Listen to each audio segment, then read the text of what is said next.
بسم اللہ الرحمن الرحیم۔ السلام علیکم۔ آج یکم فروری بروز بدھ ہم بات کریں گے دو اہم ایشوز کے حوالے سے۔ عمران خان نے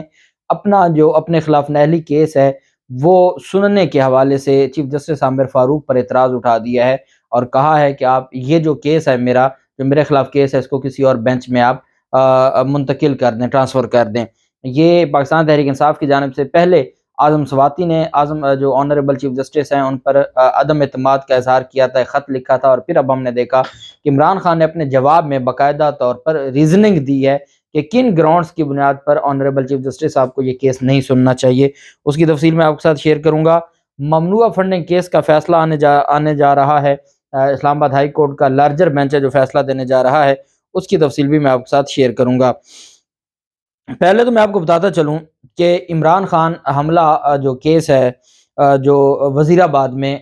حملہ ہوا تھا عمران خان پر، قاتلانہ حملہ، اس میں جو اہم پیش رفت سامنے آئی ہے وہ تیسرا حملہ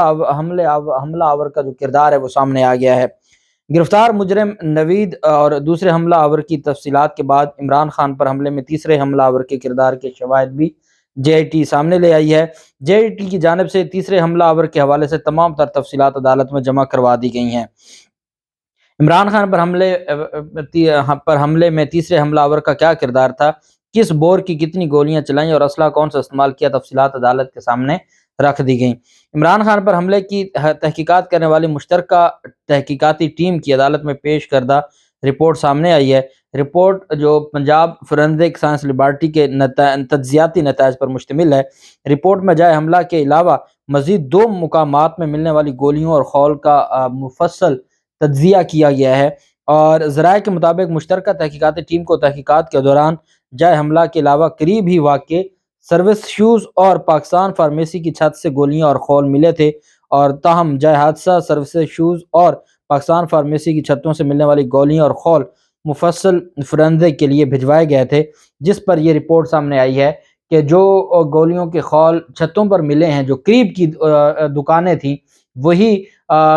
سڑک سے بھی وہ خول ملے ہیں، اور یہ بات ثابت ہوتی ہے۔ تحقیقاتی ٹیم نے کہا کہ جو 3 طرح کا اسلحہ استعمال ہوا ہے، اب ایک بندہ تو ایک اسلحہ استعمال کر رہا ہے، ایک پسٹل استعمال کر رہا ہے، تو اگر 3 طرح کی جو اسلحہ ہے اس کی گولیاں ملی ہیں تو اس کا مطلب ہے 3 حملہ آور تھے جنہوں نے وہاں پر حملہ کیا ہے۔ اور جے ٹی نے تو اپنی تحقیقات میں بتایا ہے کہ چاروں طرف سے حملہ کیا گیا ہے، لیکن جو فورینزک سائنس لیبارٹری ہے اس کی جانب سے جو رپورٹ سامنے آئی ہے اس میں 3 کا تو انہوں نے بھی نشاندہی کر دی، اور 3 ملزمان کی حد تک ان کی جانب سے بھی اس بات کا ثبوت دے دیا گیا ہے کہ 3 حملہ آور تھے عمران خان پر حملہ کرنے والے۔ اور ساتھ یہ بھی کہا کہ جو رپورٹ ہے اس میں یہ کہا گیا کہ 3 مختلف مقامات سے جو رپورٹ ہے وہ کہتی ہے کہ گولیوں کے خول ملے ہیں اور وہ مختلف اسلحہ کے ہیں، اس وجہ سے ان کا کہنا ہے کہ 3 لوگ تھے جنہوں نے یہ سارا معاملہ کیا، حملہ کیا، جو عمران خان پر قاتلانہ حملہ۔ جبکہ توہین الیکشن کمیشن کا جو کیس ہے، عمران خان نے توہین الیکشن کمیشن کیس میں اعتراض جمع کرواتے ہوئے جو ممبران ہیں الیکشن کمیشن کے جو یہ کیس سن رہے ہیں ان پر بھی اعتراض اٹھا دیا ہے۔ آپ یہ کہہ سکتے ہیں کہ آنریبل چیف جسٹس عامر فاروق صاحب اور سکندر سلطان راجہ اور ان کی ٹیم پر عدم اعتماد کا اظہار کیا عمران خان نے۔ عمران خان اور فواد چودھری نے توہین الیکشن کمیشن کیس سننے والے ارکان پر اعتراض اٹھا دیا ہے،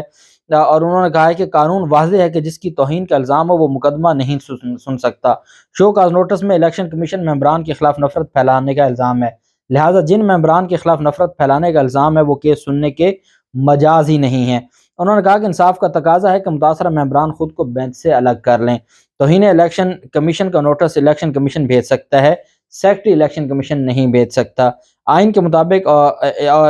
مطابق الیکشن کمیشن کا مطلب چیف الیکشن کمشنر اور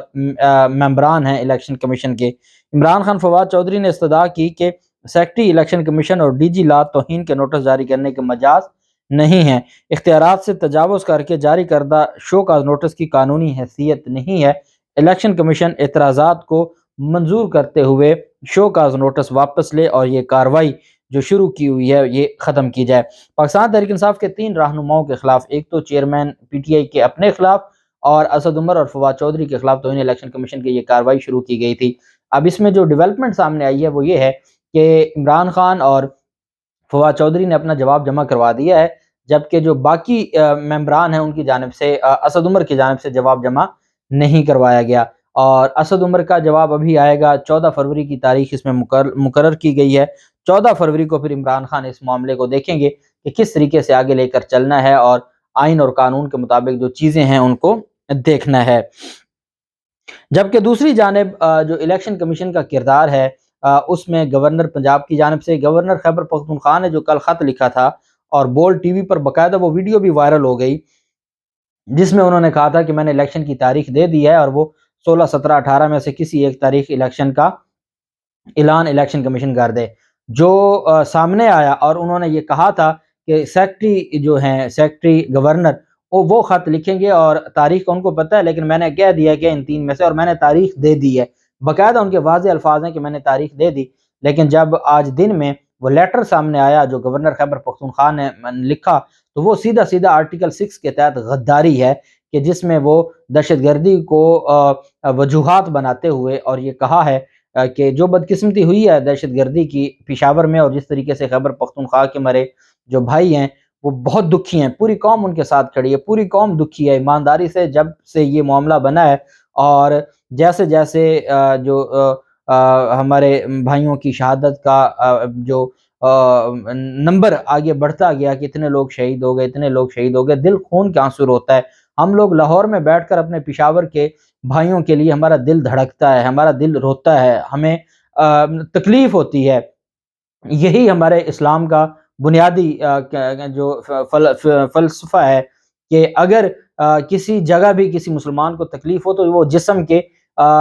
حصوں کے جیسے ہیں، کہ جسم کے ایک حصے میں تکلیف ہوتی ہے تو پورے جسم کو تکلیف ہوتی ہے۔ تو یہ جو نفرتیں پھیلانے والے ہیں وہ تو ایک الگ ایک مخلوق ہے نا، جو آج بھی کہہ رہے ہیں کہ جی ہم نے اتنے ارب روپے دیے، وہ کدھر گئے، اور دہشت گردی حکومت تھی عمران خان کی، KPK کی حکومت تھی، وہ ختم کر سکتے تھے۔ قوم کون سا کوئی تعلق نہیں ہے، قوم اپنے پشاور کے بھائیوں کے ساتھ، اپنے پختون بھائیوں کے ساتھ کھڑی ہے، ان کا احترام کرتی ہے اور ان سے محبت کرتی ہے اور ان کی عزت کرتی ہے۔ بہرحال جو اور یہی کام کیا پنجاب کے گورنر نے، دونوں کی جانب سے خطوط لکھے گئے ہیں الیکشن کمیشن کو۔ اب اختیار الیکشن کمیشن کے کھاتے ڈال دیا ہے۔ الیکشن کمیشن نے اختیار دیا تھا گورنر کو، گورنر ان کو واپس خط لکھ رہا ہے کہ آپ دیکھ لیں، تمام سٹیک ہولڈرز کو بٹھائیں اور آپ الیکشن کے حوالے سے خود ہی ڈیسائیڈ کر لیں۔ اب معاملہ آسان ہو گیا ہے۔ گورنر کے خلاف تو اگر عدالتیں ڈائریکٹ فیصلہ نہ بھی دیں تو الیکشن کمیشن کے خلاف تو فیصلہ دے سکتی ہیں، کہ جب گورنر نے اپنا آئینی اختیار آپ کو دے دیا ہے تو اب آپ کریں، الیکشن کا اناؤنس کریں اور الیکشن کی تاریخ دیں۔ یہی وجہ ہے کہ پاکستان تحریک انصاف کے لیے اور الٹیمیٹلی عدالتوں کی جانب سے جو اب ایک چیزیں نظر آ رہی ہیں، اور ہماری عدالتوں پر جس طریقے سے پریشر ہے، اور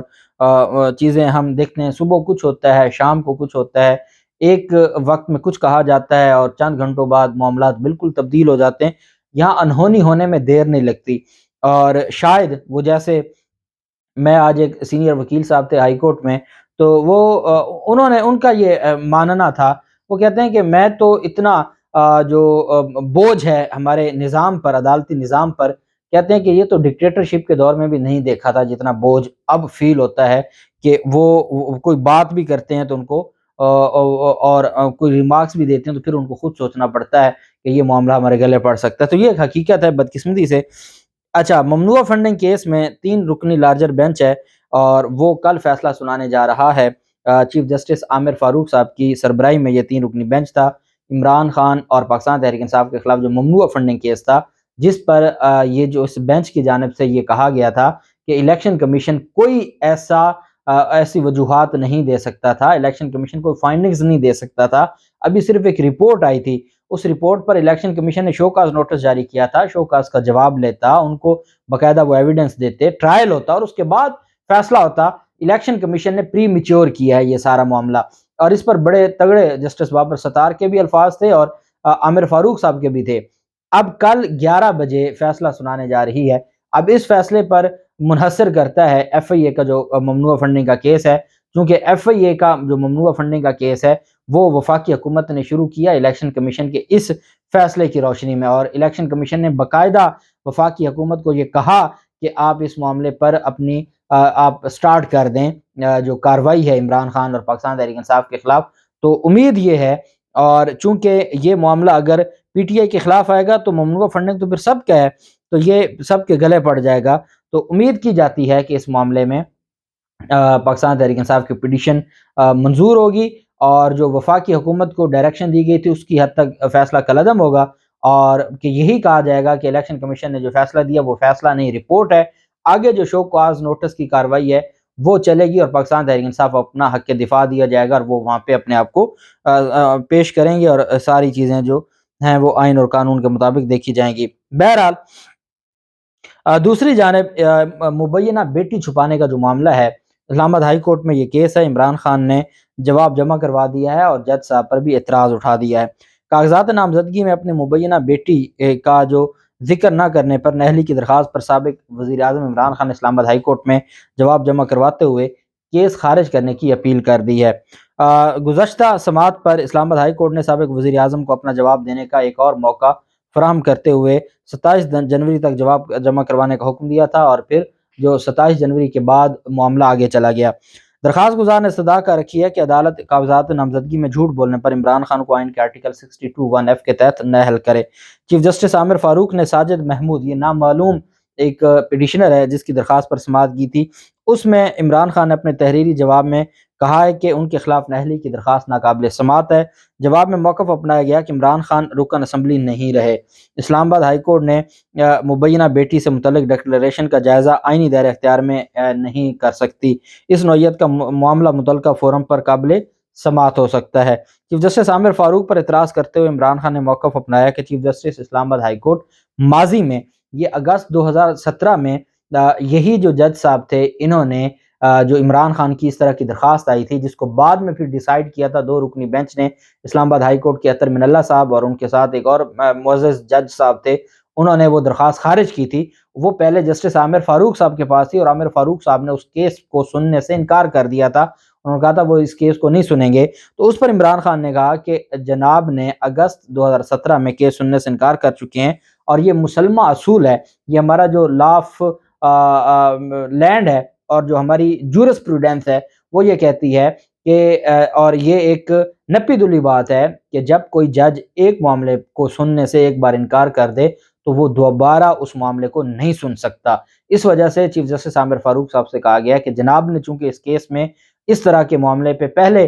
کیس سننے سے انکار کر دیا تھا، تو ہماری گزارش ہے کہ یہ کیس کسی اور جج صاحب کو ٹرانسفر کر دیا جائے، جناب اس کیس کو نہ سنیں۔ اور یہ ایک بہت بڑی بات ہے کہ عمران خان نے ڈائریکٹلی اب یہ بات کی ہے اپنے جواب میں، اور انہوں نے کہا ہے کہ تو مسلمہ اصول ہے کہ ایک بار جج ایک کیس سننے سے انکار کر دیں تو اسی جج کا دوبارہ وہی کیس سننا غیر مناسب ہے۔ اور عمران خان نے کہا ہے کہ یہ جو درخواست ہے اس کو خارج کیا جائے، یہ درخواست 10 بار دی جا چکی ہے، یہی فیکٹس ہیں، انہی ڈاکومنٹس کی بنیاد پر یہ معاملہ سپریم کورٹ تک خارج ہو چکا ہے۔ حال ہی میں سپریم کورٹ اسلام آباد ہائی کورٹ کے ڈویژن بینچ نے اس درخواست کو، اسی نوعیت کی درخواست کو خارج کیا ہے۔ سندھ ہائی کورٹ خارج کر چکی ہے کئی بار، لاہور ہائی کورٹ نے تو درجنوں ایسی درخواستیں خارج کی ہیں، اس وجہ سے اس درخواست کو ناقابل سماعت قرار دیتے ہوئے خارج کیا جائے۔ یہ ابتدائی جواب جمع کروایا گیا عمران خان کے وکیل سلمان اکرم راجہ صاحب کی جانب سے، اور جس میں یہ اعتراض بھی اٹھایا گیا ہے۔ اللہ پاک پاکستان کا حامی و ناصر ہو۔ بہت شکریہ۔ اللہ حافظ۔ پاکستان زندہ باد۔